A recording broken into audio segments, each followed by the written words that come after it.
Le contact du métal lisse et froid contre sa cuisse nue était agréable.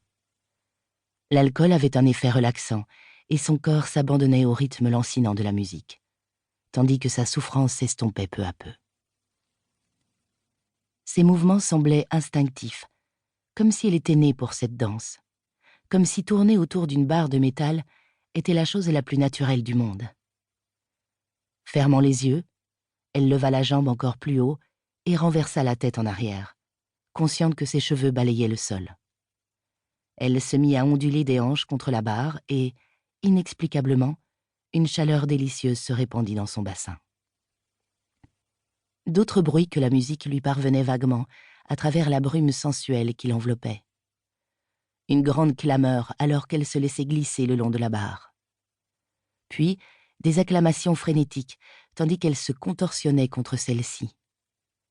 Elle n'y prêtait pas attention.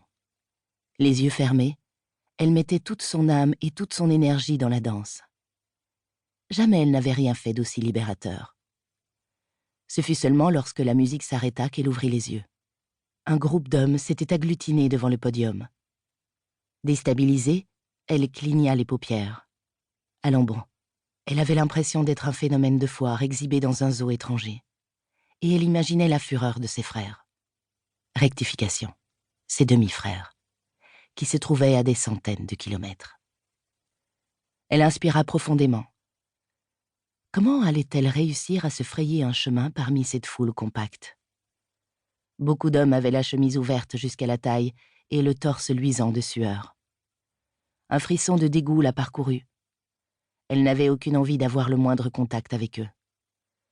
Tout ce qu'elle voulait, c'était boire. Parce que sa souffrance était en train de se réveiller et que l'alcool semblait le seul moyen de l'endormir. Elle se penchait pour prendre sa bouteille quand elle sentit des doigts effleurer son bras. Elle se redressa et croisa un regard étincelant. L'homme qui la fixait depuis l'autre côté de la piste de danse, avant qu'elle ne monte sur le podium, et qui, 10 minutes plus tôt, était étreint par une femme très séduisante. Comme elle comprenait cette femme, songea Rosa. Fascinée malgré elle. Il émanait de cet homme une force et un charme hors du commun. Avec son nez aquilin, ses yeux noirs et ses lèvres sensuelles, il était d'une beauté saisissante. Il indiqua d'un signe de tête la grappe humaine qui continuait de manifester bruyamment son enthousiasme.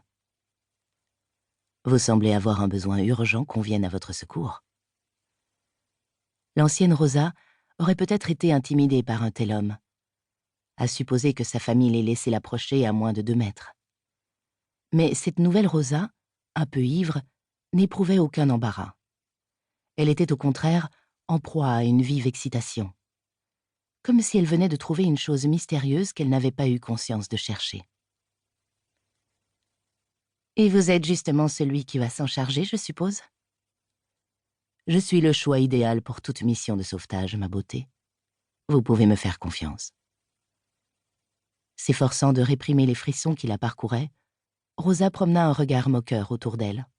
« Je ne vois votre cheval blanc nulle part. » « Parce que je monte toujours un étalon noir. Mais pas en France. Il est grand, puissant, et il n'aime pas particulièrement les boîtes de nuit. Contrairement à une certaine femme qui ne semble pas consciente des ravages qu'elle a provoqués quand elle a exécuté cette danse incroyablement sexy. » Rosa hésita. Les choses allaient quand même un peu vite. Ce genre de situation était tout nouveau pour elle. Même lorsqu'elle était étudiante à Palerme, les hommes qui lui plaisaient prenaient leur distance dès qu'ils apprenaient qui elle était. Quel homme sain d'esprit voudrait fréquenter une Coretti? Quel homme voudrait s'encombrer d'une femme qu'il n'oserait pas toucher, de crainte de subir les représailles de ses frères ou de ses cousins? La réputation de sa famille faisait fuir même les plus courageux. Cet homme se laisserait-il impressionner lui aussi? Impossible de le savoir. Mais de toute façon, ses frères ne l'auraient jamais laissé approcher un homme qui respirait à ce point la sensualité. Le plus raisonnable serait de rentrer à l'hôtel. Et lorsqu'elle se réveillerait demain matin, sans aucun doute avec un mal de tête épouvantable, elle déciderait de ce qu'elle allait faire de sa vie. Sauf qu'elle ne se sentait pas du tout raisonnable. Elle se